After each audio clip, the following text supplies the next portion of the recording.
But once you're incorporated, for many people that's a stepping stone. It's not just to protect yourself from the finance cap. It's also maybe a stepping stone into inheritance tax. Maybe a stepping stone into family wealth management generally. Are you going to slice and dice the company so that different people have a different slice of the company? Parents have the A shares, children have the B shares. Are you going to have freezer shares? Are you just going to have different kinds of shares with different dividend rates? There are numerous ways you can deal with this. Other people, if you're a property investor, you can't actually use your rental income to put money into your pension pot. Well, most of you say, well, no, my business is my pension pot. But you can't put your money into it. It's not qualifying income. But if it's a company, the company can put money into your pension pot for you. So that's quite useful. In fact, for many years, I had my portfolio, and the company decided to the painting death rating. That was my kids with their paintbrushes, by the way. Right? Now that company was putting in a healthy slab of money. Basically, all the income it was taking was going straight into pension funds. And it was just coming straight out of the profits. So it was all tax deductible because it was an expense of the partnership, and the company was putting it all to pension. So you can use companies for that purpose. Family investment companies, once you've got the property in the company, if you do get right, you'll be using Section 162 relief. Now, unfortunately, I know a few people who have it wrong. One of my clients has got several partnerships, and he's incorporated, and he's trying to say, I've just incorporated one of my partnerships, yeah. So which properties are? Well, these 5 properties, these two are still in the partnership. Don't know if anybody knows anything about Section 162 incorporation relief. You need to transfer the whole of the business. You can't leave a bit out. If you want to keep a bit out, you transfer that out of the partnership first into a parallel partnership, and then you incorporate what's left. Section 162, tax TCGA 1990. Section 162, Tax and Charitable Gains Act. Sorry, I'm not trying to talk too fast. I'm getting way a bit back because I'm only on slide 2 out of 34 and we're running out of time. So I'm going to give you most of the talk now without looking at the slides. You know, how else, right? Okay. But you could have done it a different way. I've had people try to incorporate, and I can't understand the difference between capital gains and equity. I had to stop somebody walking into a £4 million property there. You know, they're incorporating. It's okay.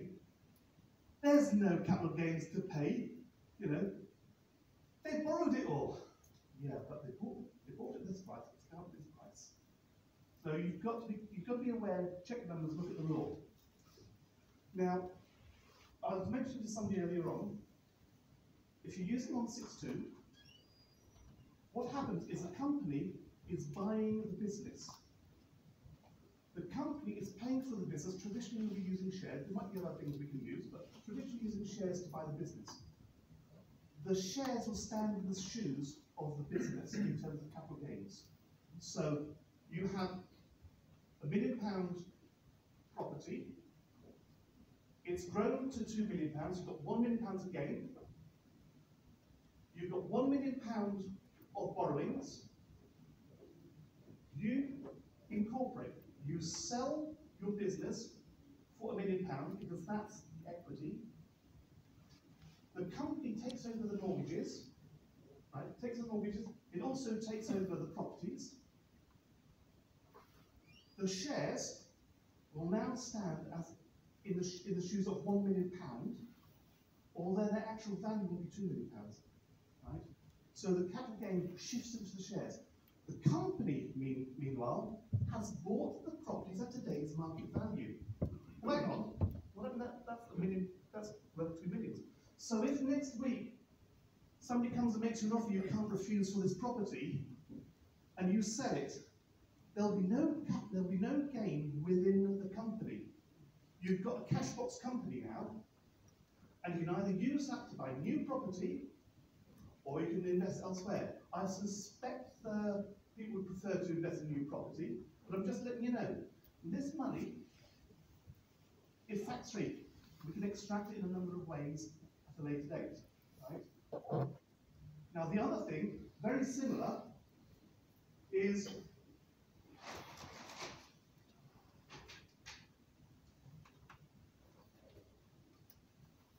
that's two people. Okay? I know it doesn't look like, I know it doesn't look like two people, but you know I'm not an artist, right? That you might recognise that as being a couple of houses, right? I won't go into case law as to 1 house, 2 houses, 10 houses, make a portfolio. I'm not going to tell you what will or won't make a business. I can bore for England on those subjects. You're not interested in that. Let's assume this is a business, right? You formed a company, and now this is down here, right? 2 years away, 3 years away, this company has grown in value, and you want to take money out.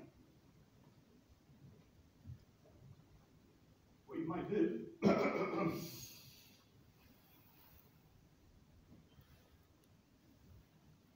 you'll incorporate a new company, and you'll interpose a new holding company between yourself and the existing company. So what? Well, what you've done there, you're making use of actually Section 135 is a different act, a different section, whereby you've got a share for share exchange, and so now all the gain is trapped here, and there's no gain here, right? Now instead of paying in shares, you're going to be paying in NQCBs. That's a specialised type of loan note. Now the advantage of that is this loan note, when you set the gain that's trapped in the loan note, when you sell it, you're going to be crystallising it at 10% or 20% tax rate instead of 18 and 28%, which is what you pay for property. Now, if you sell a property, how many of you have been able to sell a property and slice and dice a capital gain on the property when you sell it? I'm glad that none of you have been of the view you can, because you sell the property in one go. With a loan note, you can slice it year by year. So you can look at how much money, how much your income has been on that year, and decide, right, I can do my first £11,000 tax free, because that's how much capital gain tax I can release in that year. That's great. Oh, crumbs, I made a loss somewhere else. I can actually sell a bit more because of the loss I've made. Anything above that, you're going to be paying 10 or 20% tax depending on the rest of your income. So you can choose if you're going to release 20,000, 25,000. Married couples, you give half to your spouse, and you've both got your 11,500 annual allowance. You can use that. No gain, no loss transfers between spouses in 90% of circumstances. Ask a tax man if you've got anything odd in your background, because where you've got a UK domiciled person and a non-UK domiciled person, the no gain, no loss rule doesn't apply. Got to be careful.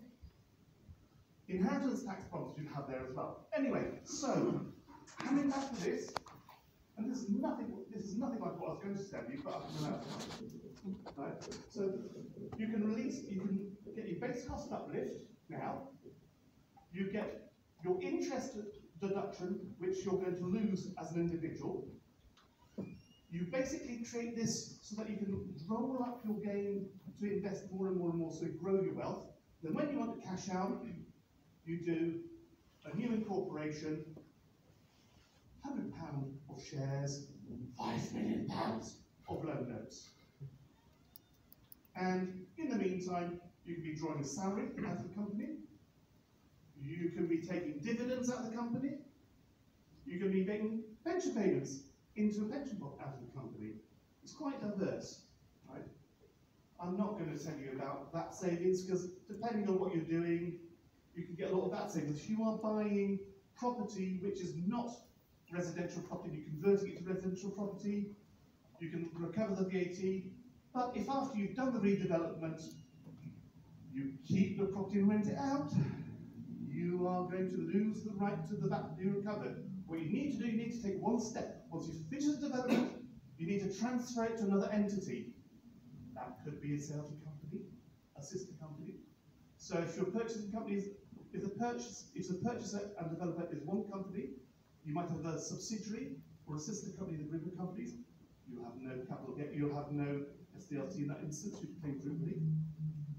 Or if you're a partnership, you might have a parallel partnership. You Husband and wife partnership buys the property and develops it. They recover the VAT. Husband, wife, and newborn infant are the next partnership. And they actually have the income-producing rental stream.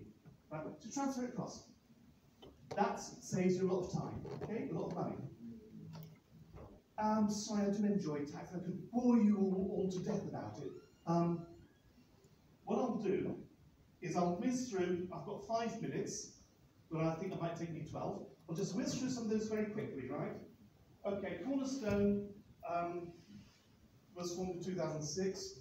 The person behind Cornerstone was involved in stamp duty before stamp duty became SDLT. I met him in 2003. I was head of tax in a law firm, and he was one of my consultants. Rather than this, he's now my boss. He's got a very unique perspective. If you've ever heard of Cornerstone Tax Advisors in the past, you might be aware that 12 years ago they used to do tax planning. This is the tax planning of the cookie cutting type, right? So you get a structure that works, and you find someone who's willing to use that structure, and you just shoehorn them into that. Now, they don't do that anymore, thank goodness, or I wouldn't be working for him, right? What we do is we look at your circumstances and we say, right, in your circumstances, there's 2 potential reliefs that could work. Now, if you fit these conditions, here's it. So you stand the condition at the moment, but if you stand to the left, you're going to be out of the condition. So don't take a left step. And that's how we do a lot of our planning. We save a lot of people money. We're about to go to the press about a few hundred clients we have who we're about to approach who have walked into a big trap, and we happen to know their advisor, and the advisor said, okay, can you help me with my portfolio of people because they're all in trouble? That's quite nice. We do a lot of forensic work. Oh, you don't want to know who I am, I'm boring. I used to work for HM Customs Excise, I worked in law firms, I was head of tax in a law firm, I recruited teams, then I got bored, I took a break to be with my kids, and now I'm back in tax. Because tax is fun. I'm a member of the Stamp Taxes Practitioners Group. I used to be a committee member, but when I stepped out, I stepped down from that. Stamp Taxes Practitioners Group is basically a professional lobby group. We've got about 150 members of different law firms and accountants, and we talk to the Treasury about SDLT. And then we're bored, we're anoraks, but we love it. Right, what challenges have you got? Let's forget the non-tax things, the regulatory change that you just had. So, rent deposit's tough, you're stuck with it. Licensing of HMOs, you're going to get it. It's going to get worse. And if you believe the Daily Mail, you should all be running for the hills. Well, no, not really, just manage it. And of course, there's a change that comes in next week in terms of not being allowed to charge tenants administration fees. It's a cost of the business. Just suck it up and sort yourself out, quite frankly. You'll make more money if you work around the system than if you just walk away. ATED, so that's additional tax on eminent properties, that came in because literally an Evening Standard scare story. People are scamming the system by having companies. So now, if you've got property in a company that's worth more than £500,000, you need to certify to HMRC every year that this is rented out to third parties. Otherwise, you have to pay a tax. So if the person who's renting it is related to you, oh sugar, or a cousin related to you, you're going to be paying an extra tax. Right? If you're not paying the extra tax and HMRC find out, they're lovely with the penalties, I would suggest you get it cleaned out. And there's a higher rate of SDLT. We all know the 3% rule, don't we? We all know we can get around it, don't we? Sorry, we can. In certain circumstances, right? We talk about houses of multiple dwelling relief. If you're buying 2 or 3 houses, it's considered a simple transaction. So you'd say, I'm buying 3 houses for £500,000 for 3 of them. You'd pay SDLT on £500,000 as residential, and you'd be paying 3% on top. If you're buying those 3 houses, you can get multiple dwelling relief. So you split the cost between the 3 of them, you work out how much you would pay on one, then you times it by 3. So that brings down, you're down to a subject of minimum percentage of 1%, and then you've got to look at the 3% as your minimum. If, however, one of these properties is not a residential property, it's in the same transaction, I'll tell you how you can get others into the same transaction, right? But 3% doesn't apply. Now that's interesting. So you're buying flats above the shops, you buy 3 flats and the shop underneath it, they're buying it from the same landlord, you don't pay your 3%. If you're going to be buying a flat and it happens to be subject to a long lease, a 25-year lease, even if that is created on the day of completion, if you can create this on the day of completion, as long as there is a long lease before midnight on the day of completion, it's treated as a reversionary interest. It's not a dwelling, it's not residential, you're not going to get your 3%. Right?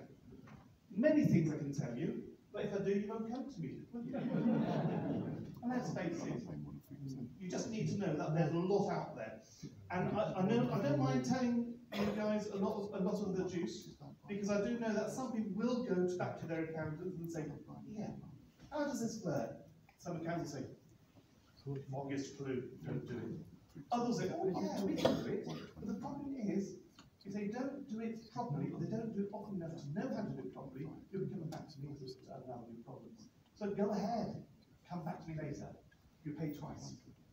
Okay. We're in a dangerous area for overseas owners. I went with it and later the point. Double tax treaties, that used to be a sweetheart of mine. Accidental landlords. Now, how many of you started property because you were in a relationship, you both had the property, and you moved on and you couldn't sell the old flat? Or you lived in the property and you moved on to a new house and you just kept the old property? Any people willing to admit to that here? Yeah? But you're generally termed as accidental landlords because you didn't set out to be landlords. You have principal private residence relief, but they changed this a few years ago, shortened the relief from 3 years to 18 months. And guess what's going to happen shortly? You're going to go down to 9 months. And there's a lot of, so how do you do it? What you do is you crystallize your entitlement to the relief now. Again, you do a left-hand, right-hand transaction. So again, we can advise on that and having no tax crystallized, with minimal tax crystallized at that point. But then at least make use of your PPR relief that you've got to date. We do a lot of work for pensions and trusts, going left-hand, right-hand transactions. HMRC are misleading and disingenuous. Right. We've had a case where the decision came out about 4 weeks ago. HMRC turned up to the courts and they said, we don't agree with our guidance.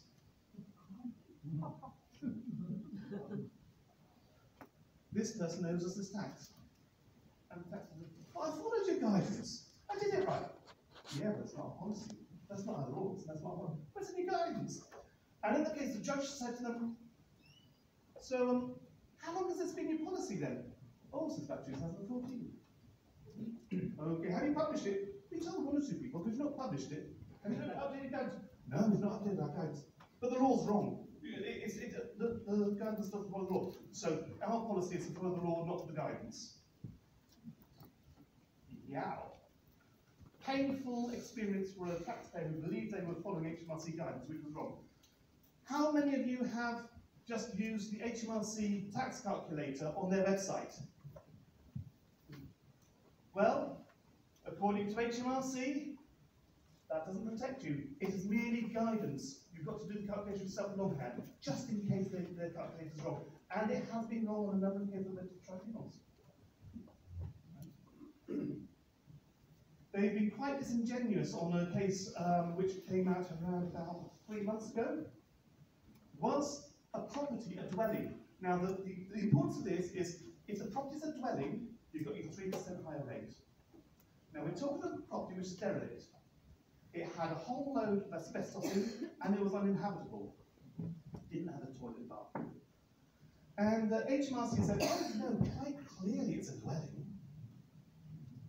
Now we had asbestos in it. There was a RICS surveyor came and said, you can't really live in here. And anybody who starts doing any work, it's got to be empty when any work because of the asbestos. In the tribunal, to justify their argument that this was a dwelling, HMRC said, it's a dwelling because a passing tramp would have slept in there. Now that is really disingenuous. Now what you need when you're doing any tax is not an aggressive tax advisor. You want a damn good advisor. You want a very good advisor who is aggressive in defending your case with HMRC, who knows how far to push the envelope without breaking the law. Right?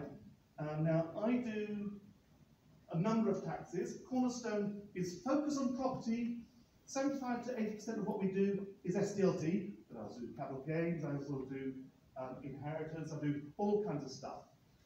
Because that's my background, right?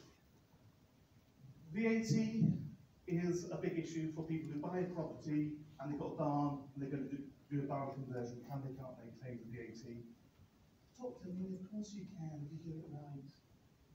You don't need to have planning permission to say that the barn can be done separately. You don't need to have a separate council tax or rates on it. You can actually claim back the VAT, and we can also use a barn which is in the process of being converted for a claim of multiple dwellings relief. You're going to love this. We've had a number of people who bought these properties, and HMRC said, residential, we want 15%. Really? It's only 4.5 million. Yeah, we still want 50%. Why? Okay, it's residential. Sorry, but hang on. House? Yeah. Half an acre of cultivated garden? Yeah. 4 acres of paddocks? Okay. Sheep on the paddocks, have you noticed that? Sheep. 10 acres of woodlands across the road. And HMRC said, yes, but this is purely for the use and enjoyment of the home. Sorry, but the seller rented out the fields to a local farmer for the sheep. No, that's just hobby farming. No, but these woodlands are under hunting license, so people go out grouse shooting all that. No, it's commercial property, and they're commercially encompassed by a third party. No, it's for use and enjoyment. So we then insisted they came and had a look. And you can close your ears when I say, my colleague turned around to the tax inspector and said, you're a dickhead. And because he did, right? And a week later, we got a refund check. About a couple of months later, we had another similar case.